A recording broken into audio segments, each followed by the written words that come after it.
Good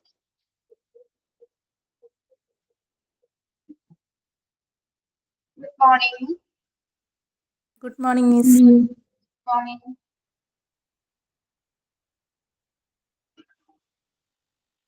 Good morning, Miss. Morning.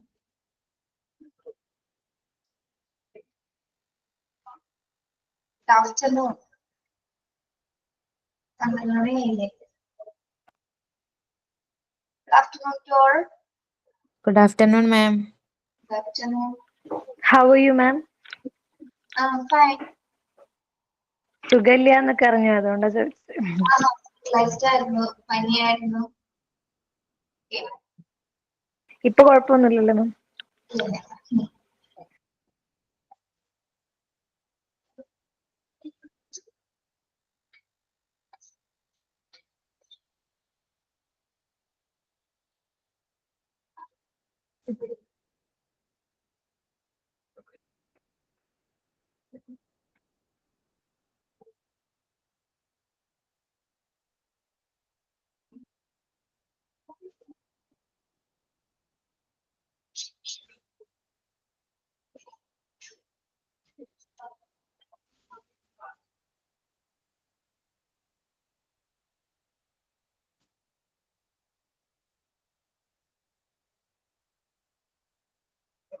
എന്തൊക്കെയുണ്ട് വിശേഷം? സുഖമായിരിക്കും എല്ലാവരും?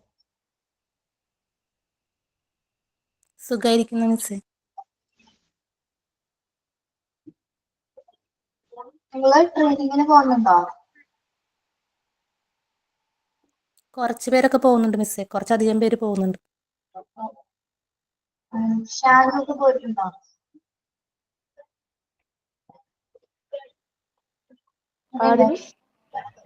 പേര് എനിക്കറിയില്ല. ഷാനു എന്നാണ് തോന്നുന്നു. റിഷാനയാണോ? ഷാന. റിഷാനയുടെ കഴിഞ്ഞു ട്രെയിനിങ്. ക്ലാസ്സിലുണ്ടോ?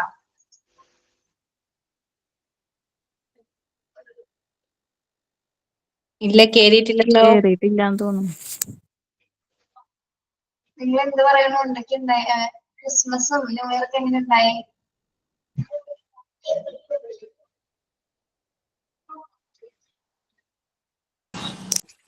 ടീച്ചറെ കണ്ടിട്ട് കുറെ ദിവസമായല്ലോ. അതാണോ വിശേഷം? പനിയായിരുന്നല്ലോ, ഹോസ്പിറ്റലായിരുന്നു, ബ്ലഡ് ഇൻഫെക്ഷൻ ഒക്കെ ആയിരുന്നു.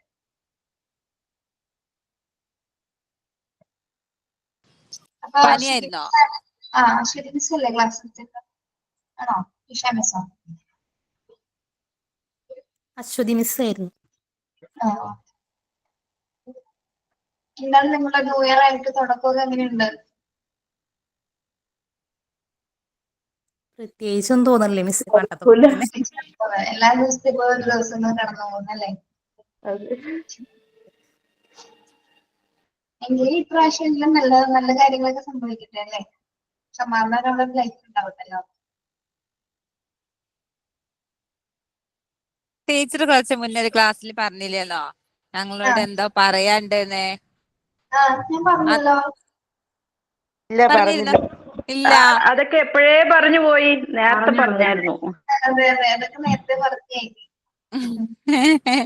ഞങ്ങൾ ഗ്രൂപ്പില് ചോദിച്ചോണ്ടെന്നേ. ഷെയർ ചെയ്താൽ ഗ്രൂപ്പില്.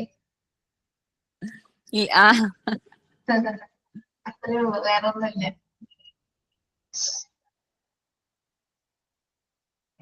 പിന്നെ വെക്കേഷന് നിങ്ങൾ ടൂറൊന്നും പോയായിരുന്നോ? സ്വിസ് ടൈമില്? അതിനൊന്നുള്ള ടൈമൊന്നുമില്ല ടീച്ചറെ. ഒരു ദിവസം പോലും ഞങ്ങൾക്ക് ഒരുപാട് റെക്കോർഡ് വർക്കൊക്കെ ഉണ്ട് ചെയ്യാന്. ഭയങ്കര പണിക്കാരി.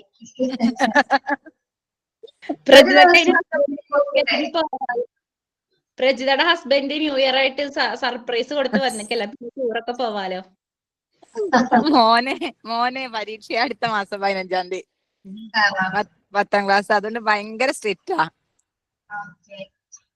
ഞാനൊരു കാര്യം പറയട്ടെ, ഞാൻ വെറുതെ പറയുന്നുള്ളൂ. നിങ്ങൾക്ക് പറ്റുമെങ്കിൽ നിങ്ങളിപ്പോ വീട്ടില് വാട്സപ്പ് ഗ്രൂപ്പ് ഒക്കെ ഇല്ലേ നിങ്ങൾക്ക്? NT5 എന്നിട്ട് നിങ്ങളൊക്കെ ഒരു ട്രിപ്പ് ഒക്കെ കണ്ടക്ട് ചെയ്യുന്നേ, വൺ ഡേ ട്രിപ്പ് ഒക്കെ. അങ്ങനെ കുറച്ച് നേരത്തെ നിങ്ങൾക്ക് നേരിട്ട് എല്ലാവരും കാണാലോ, പറ്റുന്ന പോലെ. അടുത്തുള്ള സ്ഥലങ്ങളുള്ളവരാണെങ്കിൽ അങ്ങനെ അങ്ങനെയൊക്കെ ഒന്ന് കണ്ടക്ട് ചെയ്യും. അപ്പം കാണാം, നല്ല ഫ്രണ്ട്ഷിപ്പ് ഒക്കെ അങ്ങനെ സ്റ്റാർട്ട് ചെയ്യട്ടെ. എല്ലാരും ഒരു സ്ഥലത്ത് കൂടാ അങ്ങനെയൊക്കെ ചെയ്യാലേ. നല്ല കാര്യല്ലേ. ഒരു പ്ലേസിൽ വരാൻ പറ്റുന്ന, ഇപ്പൊ എല്ലാവരും വളരെ സ്ട്രിക്റ്റ് ആണെന്ന് തോന്നുന്നു, എങ്കിലും പറ്റുന്നവരെ അല്ലെ, നമ്മൾ വിചാരിച്ചാൽ നടക്കാത്ത കാര്യങ്ങളൊന്നുമില്ല, പറ്റുന്നവരെ അപ്പൊ ഒരു സന്തോഷമല്ലേ എല്ലാവരെയും കാണാൻ പറ്റുന്നത്.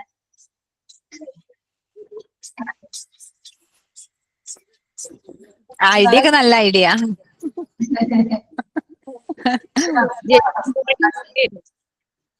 നമ്മൾ വേണമെന്ന് വെച്ചാൽ നടക്കുള്ളൂ, നമ്മൾ വേണ്ടാന്ന് വെച്ചിട്ടാണ്.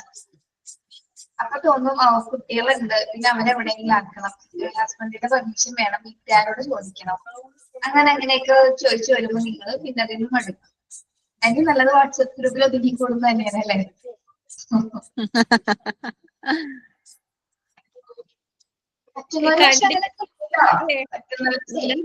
കണ്ടില്ലെങ്കിലും ഞങ്ങള് കട്ട ചങ്സ് ആയിട്ട് തന്നെ പോയിക്കൊണ്ടിരിക്കണത്. ഞങ്ങളെ ഗ്രൂപ്പില് ക്രിസ്മസ് ഫ്രണ്ട് ഒക്കെ ഇട്ട് ഗിഫ്റ്റ് ഒക്കെ കൈമാറുകയും ചെയ്തു. അല്ലേ? അയച്ചു കൊടുത്തപ്പാ? അയച്ചു കൊടുത്തായിരുന്നു.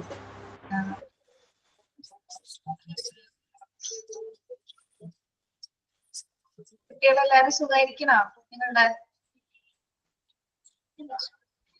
ഇപ്പൊ കുഴപ്പമില്ല, സുഖമായിട്ടിരിക്കുന്നു മാം. പെട്ടെന്ന് അസുഖം വരുന്നു, ഇപ്പൊ നോർമലായിട്ടിരിക്കുക. ഇപ്പൊ പുതിയൊരു വൈറസ് ഒക്കെ ഇറങ്ങിയിട്ടുണ്ട്, അപ്പൊ അതുകൊണ്ട് സൂക്ഷിക്കണം കേട്ടോ. HMPVS മാസ്ക് ഒക്കെ ഇട്ടിട്ട് സ്കൂളിൽ വിട്ടാൽ മതി. ഇനിയൊരു കൊറോണ പോലത്തെ ഒരു കാലഘട്ടം ഇനിയൊന്നും വരാതിരിക്കട്ടെ അല്ലെ. ഇത് ഭയങ്കര ബുദ്ധിമുട്ടായിരിക്കും. സത്യം മിസ്സേ, ആ കൊറോണയുടെ എഫക്ട് ഇതുവരെ പോയിട്ടില്ല. എന്തോ? ആ കൊറോണയുടെ എഫക്ട് ഇതുവരെ പോയിട്ടില്ല. ഇനി ഒന്നുകൊണ്ട് വരാണെങ്കിൽ ഞങ്ങൾ മുഴുവൻ പോണം അല്ലെ, ജീവനോട് ഇരിക്കരുത്. ഞാന് ബഹ്റൈനിലായിരുന്നു ടീച്ചറെ അതുവരെ 16 വർഷമായിട്ട്. ആ സമയത്ത് അത് കൊറോണ വന്നപ്പോഴേ നാട്ടിൽ നിന്ന് ചാവാന്ന് വിചാരിച്ചിട്ട് വേഗം ഇങ്ങോട്ട് പോന്നതാ. അങ്ങനെ നാട്ടില് സെറ്റിലായി. നമ്മള് വിചാരിച്ചത് നമ്മൾ ചാവാറില്ല, വിചാരിക്കണം. നമ്മളെ ഇങ്ങനെ അനുഭവിക്കാനായിട്ട് ഇങ്ങനെ ഇട്ടായിരിക്കും.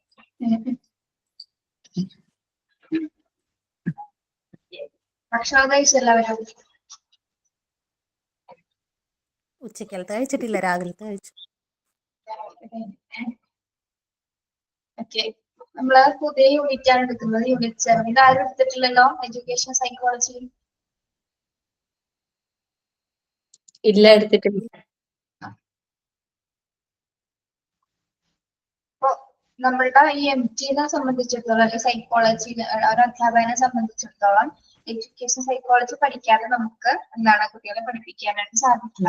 വിദ്യാഭ്യാസ മനഃശാസ്ത്രത്തെ കുറിച്ചിട്ട് നമ്മള് കൂടുതലായിട്ട് ഡീറ്റെയിൽ ആയിട്ട് അറിഞ്ഞാൽ മാത്രമേ എന്താ ഒരു സ്കൂളിലെ അന്തരീക്ഷത്തിലെ കുട്ടികളെ പഠിപ്പിക്കാനായിട്ട് സാധിക്കുള്ളൂ. അപ്പൊ അതുമായി ബന്ധപ്പെട്ട് എഡ്യൂക്കേഷൻ സൈക്കോളജിയുടെ മെത്തേഡ് എന്താണ്, നേച്ചർ എന്താണ്, സ്കോപ്പ് എന്താണ്, ഏതൊക്കെ മെത്തേഡ്സ് അതിൽ യൂസ് ചെയ്യുന്നു, ഏതൊക്കെ ടെക്നിക്സ് അതിൽ യൂസ് ചെയ്യുന്നു എന്നതിനെ കുറിച്ചിട്ടുള്ള ഒരു ചെറിയ ചാപ്റ്റർ ആണ് യൂണിറ്റ് 7 എഡ്യൂക്കേഷൻ സൈക്കോളജി, വിദ്യാഭ്യാസ മനഃശാസ്ത്രം. ആരാണ് ഫാദർ ഓഫ് എഡ്യൂക്കേഷൻ സൈക്കോളജി എന്നറിയാമോ? വിദ്യാഭ്യാസ മനഃശാസ്ത്രത്തിന്റെ പിതാവ് ആരാണ് അറിയാമോ?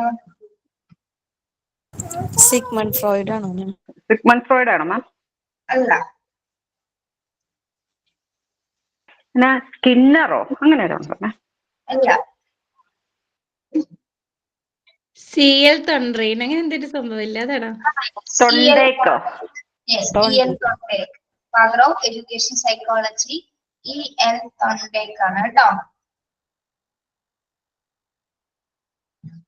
അല്ല, ഞാനത് നമ്മള് കഴിഞ്ഞ സൈക്കോളജിയുടെ ക്ലാസ്സിൽ പഠിക്കുമ്പോ തൊണ്ടവേദന, തൊണ്ടേക്ക് അങ്ങനെ വെച്ച് പഠിച്ചോണ്ട് പെട്ടെന്ന് ഓർമ്മ വന്നു. തൊണ്ടവേദന, തൊണ്ടേക്ക്.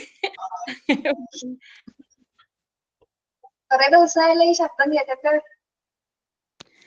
ടീച്ചർ ലീവ് അല്ലായിരുന്നോ? എന്റെ കഴിഞ്ഞു ട്രെയിനിങ്. സുഖം. എനിക്ക് തന്റെ ശബ്ദം മാത്രം ഇപ്പോഴും എനിക്ക് തന്നെ പേര് കറക്റ്റ് ആയിട്ട് അറിയാം. ഞാൻ ഇപ്പോഴും ഒരു ഷാനു അങ്ങനെ എന്താ ചോദിച്ചേ. അതെ, റിഷാന തന്നെ എന്റെ പേര്. ഷാനു വിളിച്ച ടീച്ചർ. ഷാന. പിന്നെ അടുത്ത പ്രാവശ്യം ഞാൻ ഒന്നിട്ട് ചോദിക്കും കേട്ടോ. ഇത് ഒരാഴ്ച മറന്നു.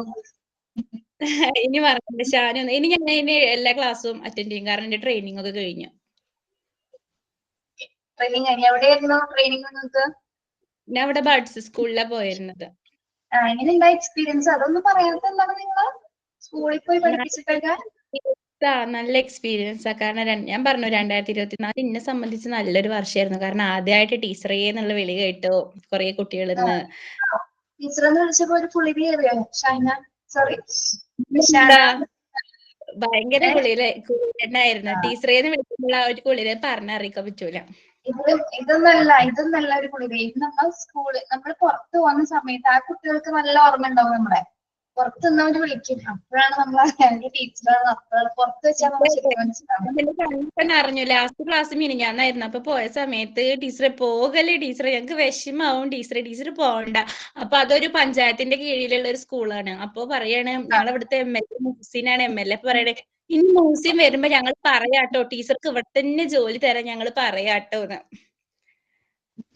അവര് മെന്റലി ഓക്കെ അല്ലാത്ത കുട്ടികൾ. അവര് പറയുന്നിടത്ത് പറയാണ് ഇനി മുഹ്സിൻ വരുമ്പോ ഞങ്ങൾ ടീച്ചർക്ക്, അതായത് MLA ഇനി ഞങ്ങളെ സ്കൂൾക്ക് എന്തെങ്കിലും ഫംഗ്ഷന് വരുമ്പോ ഞങ്ങൾ പറയാ ടീച്ചർ അവിടെ തന്നെ കൊണ്ടുവരണം എന്ന് പറയാട്ടോന്ന്. അപ്പൊ കുട്ടികളുടെ മനസ്സ് കീഴടക്കി കൊണ്ടാണ് പോകുന്നത് അല്ലേ? അതെ അതെ. ടീച്ചിങ് മാനുവലൊക്കെ അനുസരിച്ചിട്ടല്ലേ നിങ്ങൾ ക്ലാസ് എടുത്തത്? ആണോ? അതെ, അവിടുന്ന് തന്നായിരുന്നു ഗോൾസ്. ടീച്ചിങ് മാനുവൽ ഗോൾസ് ആയിരുന്നു. ഓരോ കുട്ടിക്കും എന്താ പറയാ ഓരോരോ ഗോള് തന്നിട്ട് അങ്ങനെയായിരുന്നു. ആണ്. ഓക്കെ. നിങ്ങൾ പഠിച്ച മെത്തേഡ്സ് ഒക്കെ അവിടെ യൂസ് ചെയ്തായിരുന്നോ? കുട്ടികളെ കാണിച്ചോ? ഓക്കെ. അതെ അതെ, മെത്തേഡ്സ് എന്ന് വെച്ചാൽ അവിടെയുള്ള കുട്ടികൾക്ക് ഞാൻ പോയത് മെന്റലി റിട്ടയർഡ് ആയിട്ടുള്ള കുട്ടികളെ. അപ്പൊ ചിലർക്കൊന്നും ചെരുപ്പിടാൻ പോലും പറ്റുന്നുണ്ടായിരുന്നില്ല. അപ്പൊ ചെരുപ്പിടാനൊക്കെ അവർ പഠിപ്പിച്ചു. അങ്ങനെയുള്ളതൊക്കെ ആയിരുന്നു. എത്ര സ്റ്റുഡൻസ് ഉണ്ടായിരുന്നു അവിടെ? എനിക്ക് അവിടുന്ന് 5 സ്റ്റുഡൻസിനെയാണ് തന്നിരുന്നത്. അതായത് ആ കുട്ടികൾക്ക് ഓരോ കുട്ടികൾക്ക്, ഒരു കുട്ടിക്ക് കളർ പഠിപ്പിച്ചു കൊടുക്കാൻ, ഒരു കുട്ടിക്ക് ഈ ഡിജിറ്റൽ പെയിന്റിങ് അങ്ങനെയുള്ള ഓരോന്നായിരുന്നു തന്നിരുന്നത്. അതുപോലെ ഒരു കുട്ടിക്ക് ബോഡി പാർട്സ് പഠിപ്പിച്ചു കൊടുക്കാനും. പക്ഷെ എനിക്ക് മുഴുവനായിട്ട് അത് ചെയ്യാൻ പറ്റിയില്ലെങ്കിലും കുറച്ചൊക്കെ അവർക്ക് എത്തിക്കാൻ പറ്റി. കാരണം അവർക്ക് എന്താ പറയാ സെറിബ്രലിന് പ്രശ്നമുള്ള കുട്ടികളൊക്കെ അപ്പൊ ഇന്ന് പറഞ്ഞത് നാളെ അവർക്ക് ഓർമ്മ ഉണ്ടാവൂല.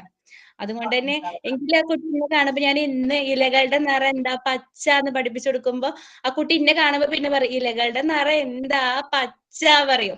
അപ്പൊ അത് കേൾക്കുമ്പോ ഒരു സമാധാനം. അത്രയെങ്കിലും അവർക്കത് എന്താ സംഭവം എന്ന് പോലും അറിയില്ല. എന്ത് കളറ് എന്ത് ഇല അവർക്കൊന്നും അറിയില്ല. പക്ഷെ എന്നെ കാണുമ്പോ പറയും ഇലകളുടെ നിറം പച്ച എന്ന് പറയും. അത് അത്രയൊക്കെ നേടാൻ പറ്റുള്ളൂ. എന്നാലും ഞാൻ തൃപ്തിയാണ്. അപ്പൊ നല്ലൊരു എക്സ്പീരിയൻസ് ആയിരുന്നല്ലേ നിഷാനൊക്കെ സ്കൂളിലെ? നല്ല എക്സ്പീരിയൻസ് ആയിരുന്നു.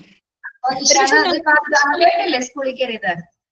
അതെ അതെ, നോർമൽ സ്കൂളിൽ പോലും പോയാൽ ഇത്രയും നല്ലൊരു എക്സ്പീരിയൻസ് കിട്ടൂല.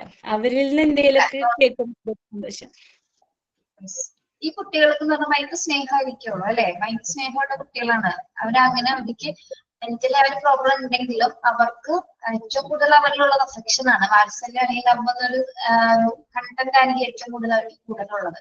ആ സ്നേഹം അവർ നമ്മളോട് കാണിക്കുന്നത്. അതെന്താന്നറിയോ, നോർമൽ ആയിട്ടുള്ള കുട്ടികൾക്ക് ഈ കുശുമ്പ് അങ്ങനെയൊക്കെ ഉണ്ടാകും. പക്ഷെ അവർക്ക് അങ്ങനെ ഒരു സംഭവമല്ല. എല്ലാരും ഒന്നാ. അതെന്താന്ന് വെച്ചാൽ എനിക്ക് തന്നെ ചില സമയത്ത് തോന്നും, ഒരു കുട്ടി നഫ്ല എന്ന് പറഞ്ഞ 12 വയസ്സുള്ള ഒരു കുട്ടി, അവളുടെ ശരീരം മുഴുവൻ കടിച്ചു മുറിയാക്കി കൊണ്ടിരിക്കുക. അവളുടെ കൈയെല്ലാം ചോര പൊട്ടിയിട്ടും മുറിയായിട്ടും അവള് ഭക്ഷണം കഴിക്കണേന് 2 കൈ ഉപയോഗിച്ച് കുഴച്ച് ആകെ. എനിക്ക് തന്നെ കാണുമ്പോ ചില സമയം അറപ്പ് തോന്നും. പക്ഷെ അവിടെ തന്നെയുള്ള കുട്ടികള് അവളെ കെയർ ചെയ്യുന്ന കാണുമ്പോ ശരിക്കും ആ കുട്ടിനെ വന്നിട്ട് ആ കുട്ടിനെ കൈ കഴുകിച്ചു കൊടുക്കുക, അവള് വരുമ്പോ അവളെ ബാഗ് എടുത്തൊക്കെ ചെരുപ്പ്, അങ്ങനെ അവര് തമ്മിലൊരു മത്സരമില്ല. ഒരു മത്സര ബുദ്ധി എന്ന് പറയുന്നത് അവിടെ ഇല്ല. എല്ലാവരും നല്ല ഒരുമയോടെ. അത് കാണുമ്പോ ഭയങ്കര സന്തോഷം തോന്നി.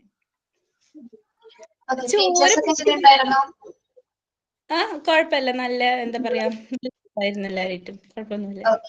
അപ്പൊ നിഷാന ഫസ്റ്റ് സ്കൂൾ എക്സ്പീരിയൻസ് ഉണ്ട്. അപ്പൊ ഒരു ഡയറിയിലോ അങ്ങനെ എന്തെങ്കിലും എവിടെ നിന്ന് എഴുതി സൂക്ഷിപ്പിച്ച് വെക്കാട്ടോ ആ ഒരു ഫസ്റ്റ് ദിവസത്തെ അനുഭവങ്ങള്. അതിന്റെ മനസ്സിൽ ഞാൻ മരിക്കും വരെ അത് അവിടെ സുരക്ഷിതാണ്. ഡയറിയിൽ എഴുതണേക്കാട്ടും സേഫ് ആയിട്ട് എന്റെ മനസ്സിലുണ്ട്.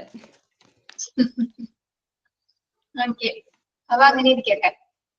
ഓക്കെ. പിന്നെ ആരാണ് സ്കൂളിൽ പോയത്? ഞാൻ പോയിട്ടുണ്ടായിരുന്നു. ആ, ഫാത്തിമയാണോ? അതെ അതെ. ഫാത്തിമ എങ്ങനെയുണ്ട് എക്സ്പീരിയൻസ്? നിങ്ങള് MT പഠിച്ചിട്ട് സ്കൂളിൽ പോയ എക്സ്പീരിയൻസിൽ ഷെയർ ചെയ്യണം കേട്ടോ. അത് നമുക്ക് എന്നാലേ നമുക്ക് അറിയാൻ പറ്റുള്ളൂ എങ്ങനെയാണെന്ന്. ഞാനൊരു Okay, പറഞ്ഞോ. പോയത് ടീച്ചേഴ്സ് ഒക്കെ നല്ല സപ്പോർട്ടായിരുന്നു.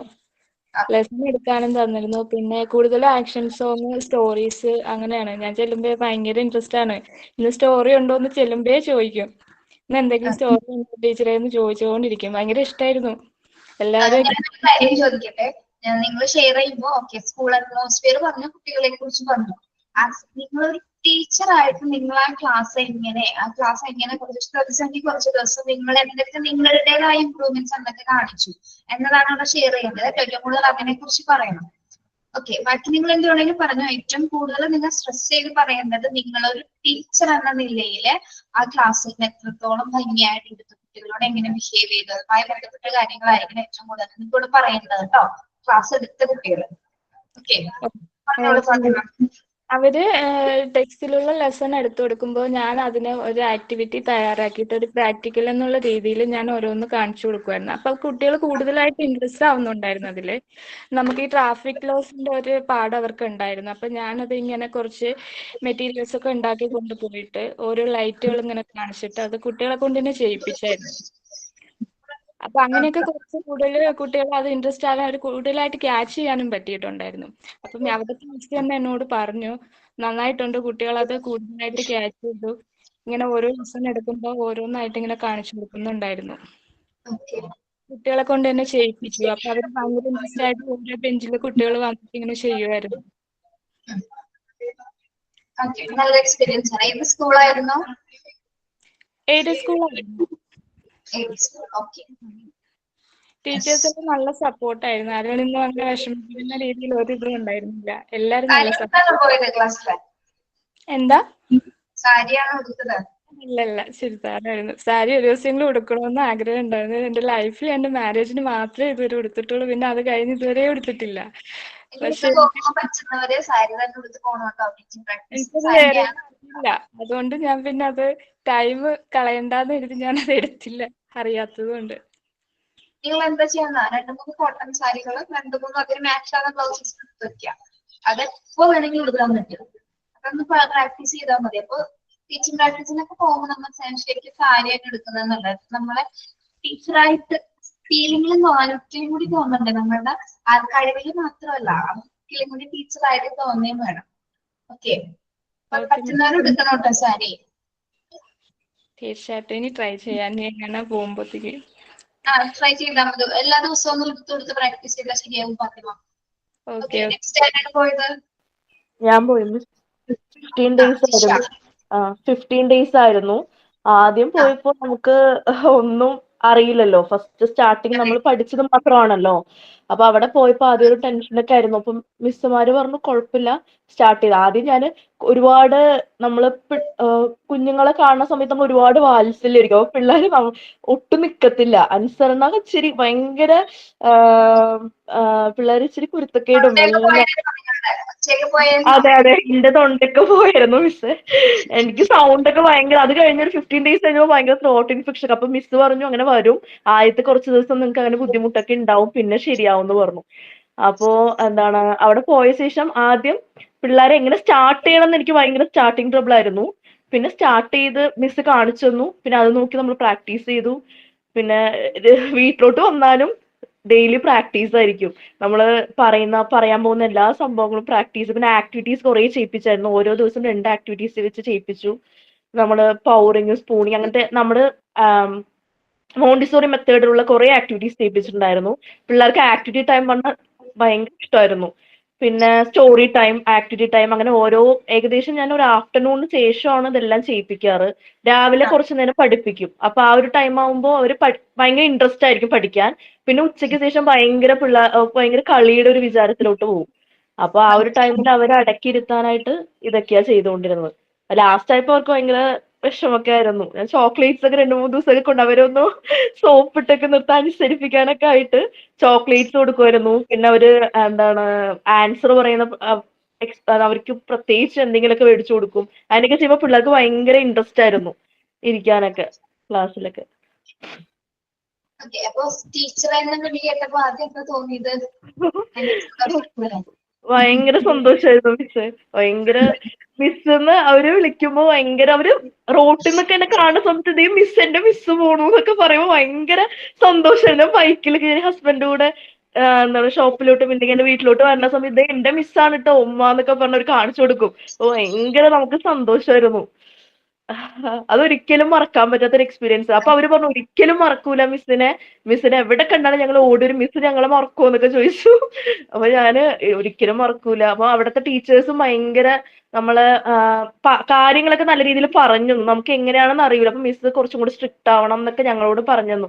ഒരുപാട് ഫ്രീ ആയ പിള്ളേർ ഇരിക്കത്തില്ല, കുറച്ചും കൂടി സ്ട്രിക്റ്റ് ആവണം, അവരോട് പറയേണ്ട കാര്യങ്ങൾ പറയണം എന്നൊക്കെ പറഞ്ഞു.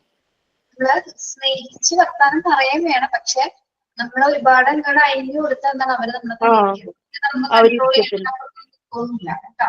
അപ്പൊ ആവശ്യത്തിന് കുറച്ച് രീതിയിലൊന്നും അയഞ്ഞ് സംസാരിച്ചെന്നല്ലേ. പക്ഷെ ഭയങ്കര സ്ട്രിക്റ്റ് ആയി കഴിഞ്ഞാൽ പിന്നെ കുട്ടികൾ നമ്മൾ മൈൻഡേ ചെയ്യില്ല. അതെ.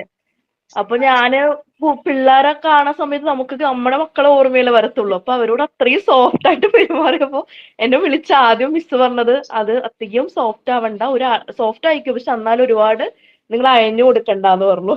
അപ്പൊ അനുസരണ ഉണ്ടാവൂലെന്ന്. പിന്നെ ആരാണ് പോയത്?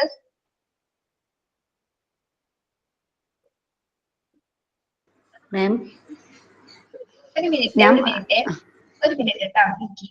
ഈ ഷിജിൽ ടോൺസൺ എന്ന് പറഞ്ഞ ആളുണ്ടോ? ഷിജിൽ ടോൺസൺ കേൾക്കുന്നുണ്ടോ? പേര് നോക്കിയാണ് ഞാൻ വിളിക്കുന്നത്. ഷിജി ടോൺസൺ നിങ്ങളുടെ വാട്സ്ആപ്പ് ഗ്രൂപ്പിലുള്ള ആളാണോ?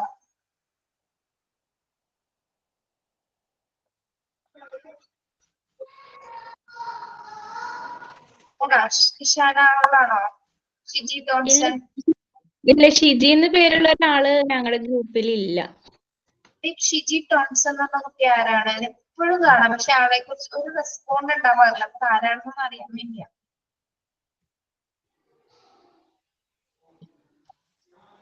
അറിയില്ല മിസ്സേ, ഗ്രൂപ്പിൽ കേൾക്കുന്നുണ്ടോ ഷിജി ടോൺസൺ? നമ്മുടെ ഗ്രൂപ്പിൽ ആക്റ്റീവ് അല്ല അങ്ങനെ ഒരാള്.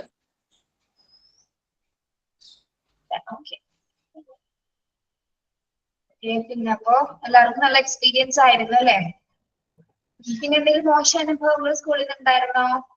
കുട്ടികളുടെ ഭാഗത്തുനിന്നോ സ്കൂളിന്റെ ഭാഗത്തുനിന്നോ? ഇല്ല മിസ്സേ, ഒന്നും ഉണ്ടായിട്ടില്ല. നമുക്ക് നമ്മളോട് തന്നെ ഒരു സെൽഫ് റെസ്പെക്ട് ഒക്കെ തോന്നി തുടങ്ങിയിട്ടുണ്ട്. ഓക്കെ. പക്ഷെ നമ്മൾ അതുകൂടി മനസ്സിൽ കരുതി വെച്ചിട്ട് വേണം കേട്ടോ ഓരോ ടീച്ചിങ് പ്രാക്ടീസിന് പോകുന്ന സമയത്ത്. കാരണം നല്ല അനുഭവങ്ങളും മോശം അനുഭവങ്ങളും ഉണ്ടായിരിക്കും. അതൊക്കെ അക്സെപ്റ്റ് ചെയ്യുന്ന രീതിയിലായിരിക്കും.